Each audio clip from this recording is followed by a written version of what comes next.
Llevabas conversando, me dijiste, buen amigo, y me detuve asombrado a la vera del camino.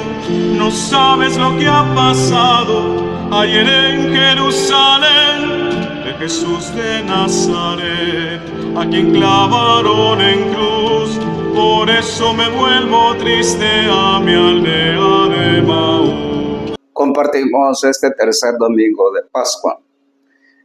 Estamos en este tiempo especial de gracia donde Cristo ha vencido el pecado y la muerte. Nosotros estamos recordando, actualizando el misterio de nuestra redención.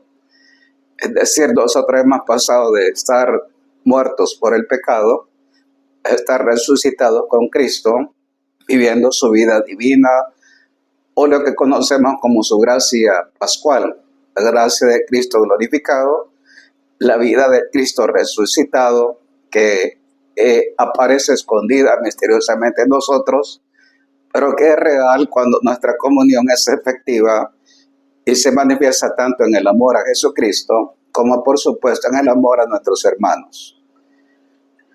Vamos a compartir en este momento la liturgia de la palabra.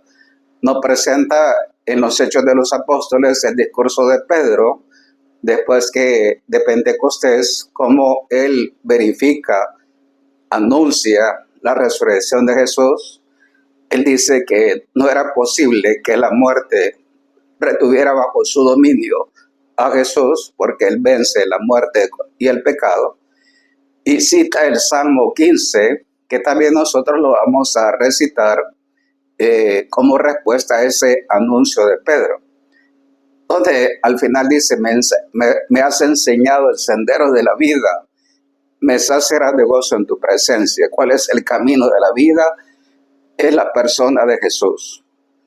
Después nosotros vamos a escuchar siempre a San Pedro en su primera carta, como él nos recuerda que hemos sido comprados al precio de la sangre de Cristo, el Cordero sin defecto y mancha, previsto antes de la creación del mundo, como ese proyecto, como ese misterio salvífico, y que después de resucitar y recibir la gloria y el poder sobre el cielo y la tierra, precisamente nosotros vemos que Él es la razón de nuestra fe y nuestra esperanza.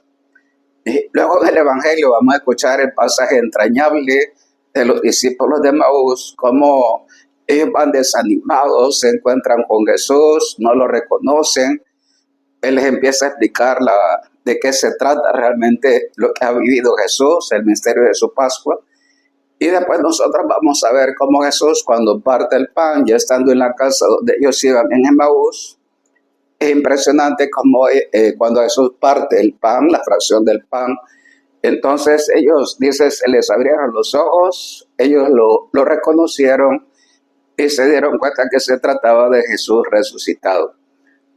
Ese pasaje, que es un pasaje entrañable, que contiene dos elementos grandes, que nosotros los vivimos ahora en la misa, en la liturgia de la palabra y la liturgia eucarística. Nosotros vemos que esas dos mesas son para nosotros realmente como esenciales desde el domingo de la resurrección por la tarde, cuando Jesús conversa, come, se acerca a los discípulos de Maús. La liturgia de este tercer domingo de Pascua, entonces, Jesucristo nos muestra el camino de la vida eterna. Además de eso, Él va a nuestro lado, nos explica mediante su palabra cada día que participamos en la misa el gran misterio de su Pascua, dándonos a comer su cuerpo resucitado, llamándonos constantemente a vivir en comunión con Él. Este es el misterio de la resurrección de Jesús. No solamente es la piedad popular, las procesiones, lo externo, el rito, es la esencia misma que se vive cuando nosotros somos conscientes de estar unidos a la vida que es Jesús. San Pedro, por su parte, nosotros vemos que él sabe ya interpretar el Salmo 15, él lo aplica a Cristo resucitado, como en su momento Jesús mismo va a explicar, dice así, a Moisés, la Torá y los profetas, va a explicar cómo la pasión, muerte y resurrección de él ya están contenidos en la Sagrada Escritura. pero hasta que Cristo nos da la gracia de ver y de entenderlo, eso no es fácil de comprenderlo. Por eso el que no tiene fe, el que no es discípulo, le cuesta mucho acceder a este misterio solamente desde lo externo. Quizás se queda a veces la experiencia de fe. Bien, vamos a fijarnos entonces en un elemento importante. Cuando dice así en griego el texto, que es clave para que nosotros sepamos cómo interpretar en clave católica el texto original. Dice así la frase del versículo 31 del encuentro de los discípulos de Emaús con Jesús. Autón de noi cesan hoy oftalmoi, kai epignosan autón. A ellos se les abrieron los ojos y lo reconocieron. Después dice así el texto, kai autos afantos egeneto ab autón. Eso dice, pero él desapareció de su presencia. Eso es importante. Ese momento del versículo 31 es impactante porque después que Jesús les explica las escrituras, ellos sienten que su corazón arde. Dice que después cuando ya llegan al lugar de destino, Jesús hace, además de seguir, ¿qué hace realmente? Ellos lo invitan a quedarse y como buenos huéspedes, como buenos anfitriones, ¿qué hacen ellos? Comparten la mesa. Y en la mesa Jesús parte el pan.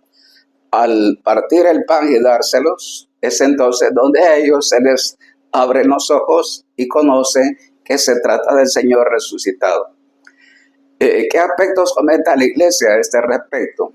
El cuerpo de Jesús glorificado es glorificado precisamente desde su resurrección. Como lo prueban las propiedades nuevas y sobrenaturales de las que desde ese momento nosotros vamos a disfrutar el cuerpo del Señor para siempre. Por ejemplo, traspasa las paredes, el luminoso, el glorioso, es un cuerpo que ya no sufre, es un cuerpo que incluso dicen así, durante 40 días, su cuerpo como que esa gloria todavía está un poco velada. ¿En qué momento alcanza su máximo esplendor? Cuando el Señor asciende a la derecha del Padre. Bien, esa gloria queda entonces velada por un tiempo en su humanidad ordinaria, porque Él va a interactuar con sus discípulos, va a comer, va a permitir que lo palpen sus llagas, lo toquen, conversa. Seguramente habrá muchas cosas que son importantísimas después de la resurrección que Jesús vuelve a tocar con ellos y lo hará seguramente de un modo como siempre lo hace el Señor, con mucho amor y misericordia, y yo diría elegancia propia de un corazón que ama sin límites. Bien, entonces la última aparición de Jesús terminará con la entrada irreversible de su humanidad en la gloria divina. Ya eso se va a dar 40 días después en la ascensión. Ese momento nosotros sabemos que ya está glorificado. Nosotros de hecho, cuando comulgamos, comemos su cuerpo glorificado. Por eso es un cuerpo que nos garantiza el paso de esta vida a la vida eterna, que es lo propio de Jesús. Solo de manera completamente excepcional y única se muestra a Pablo. Esa parte nosotros sabemos que camino de Damasco, por el proyecto de Dios que tiene que hacer de su iglesia una iglesia católica universal, nosotros sabemos que en su momento se le revela a Pablo. Camino, cuando él va persiguiendo a los cristianos, él al final va a comprender que su vida anterior de fanático fariseo, observante, irreprochable según la Torá, la ley, él se va a dar cuenta y dirá, todo eso es basura comparado con ese encuentro que tiene con el Señor resucitado hacia el mediodía. Eso transforma totalmente a Saulo de un perseguidor, lo transforma en apóstol y por supuesto en perseguido por causa del Evangelio de Jesús. Un segundo elemento importante de esta frase donde se les abren los ojos y reconocen a Jesús y después desaparece es la siguiente que hace el Papa Benedicto. Dice, mientras estaban contando la extraordinaria experiencia de su encuentro con el Señor, en ese momento se presenta en medio de ellos. Es interesante, primero van de camino, se habla con los de Maús, después se desaparece, van los de Maús hacia el cenáculo, se dirigen nuevamente hacia el cenáculo en Jerusalén, y en Jerusalén se encuentran con ellos y están compartiendo su experiencia. Mientras están compartiendo esa experiencia, nuevamente aparece Jesús en medio de ellos y realiza el mensaje donde se les revela con todo. De hecho, se pone en medio y nosotros sabemos que ellos primero se asustan. Dice así, los apóstoles se atemorizaron y asustaron hasta tal punto que Jesús, para tranquilizarlos y vencer cualquier titubeo y duda, les pidió que lo tocaran. Y después les pidió algo de comer. Eso exactamente, ¿qué prueba? Es un cuerpo auténtico, glorioso. Es como nuestro cuerpo, con la diferencia de la gloria que ya no lo retiene el tiempo ni el espacio. Él está en la eternidad, pero también tiene la propiedad y el poder, dice así en su momento, si me ha dado todo poder en el cielo y la tierra. Él une las dos dimensiones, la dimensión eterna y la temporal, en su humanidad. Cristo resucitado se manifiesta a los discípulos en la mesa, mientras come con los suyos, ayudándoles a comprender las Escrituras y a releer los acontecimientos de la salvación a la luz de la Pascua. Qué impactante es ver el Antiguo Testamento desde el acontecimiento de la Pascua de Jesús, pasión, muerte y resurrección. Desde este sol que nace de lo alto, ilumina todo lo que nosotros podemos conocer de los profetas, de la Torá o la ley y de los otros escritos, entre los cuales sabemos que están los salmos. Y los invita a los discípulos a mirar al futuro. Por eso lo dirá en su momento San Lucas, en el 24:47, dice así: en su nombre se predicará la conversión y el perdón de los pecados a todos los pueblos. Esto es lo más importante. Entonces, ese acontecimiento de su iglesia, que nosotros vamos a escuchar en Pentecostés, todo este tiempo hasta Pentecostés, vamos a leer los Hechos de los Apóstoles, donde vemos que la iglesia cumple, obedece este mandato misionero del Señor. Y luego nosotros nos damos cuenta, y en nuestra aplicación actual, nos damos cuenta que toda comunidad revive esta misma experiencia en la celebración eucarística, la misa, especialmente la misa dominical. La síntesis de este gran acontecimiento salvífico es precisamente la Santa Misa. Por eso es la fuente y la cumbre de toda vida cristiana, que es una nueva creación. Felices Pascuas de Resurrección en este tercer domingo de Pascua.